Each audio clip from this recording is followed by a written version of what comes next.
ప్రధానంగా నిన్న ఏదైతే విశాఖపట్నంలో తర్లువాడలో గూగుల్ డేటా సెంటర్ వచ్చిందో అది 100% కూడా గత ప్రభుత్వ హయాంలో వైఎస్ఆర్ కాంగ్రెస్ పార్టీ ప్రభుత్వ హయాంలో మాజీ ముఖ్యమంత్రి వర్యులు జగన్మోహన్ రెడ్డి గారి కృషితో సింగపూర్ నుంచి విశాఖపట్నం వరకు 3900 కిలోమీటర్లు సబ్సీ కేబుల్ తీసుకొచ్చి ఆ సబ్సీ కేబుల్ తీసుకురావడం కోసం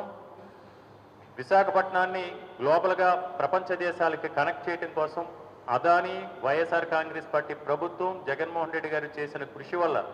2020 నుంచి జగన్మోహన్ రెడ్డి గారు ఎంతో కృషి చేస్తే ఆ సబ్సీ కేబుల్ అనేది విశాఖపట్నానికి రావడానికి ఆమోదం తెలపడం జరిగింది. అందులో అదానీ సంస్థ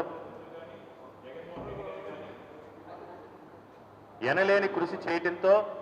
ఆ రోజు దాని సత్ఫలితం సాధించిన తర్వాత జగన్మోహన్ రెడ్డి గారు గూగుల్ డేటా సెంటర్ సంబంధించి 2020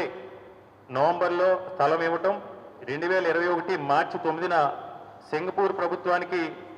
సబ్సీ కేబుల్ తీసుకొచ్చేందుకు ఫెసిలిటేట్ చేయమని లేఖ రాయటం కూడా ఆ రోజు జగన్మోహన్ రెడ్డి గారు లేఖ రాయటం కూడా జరిగింది.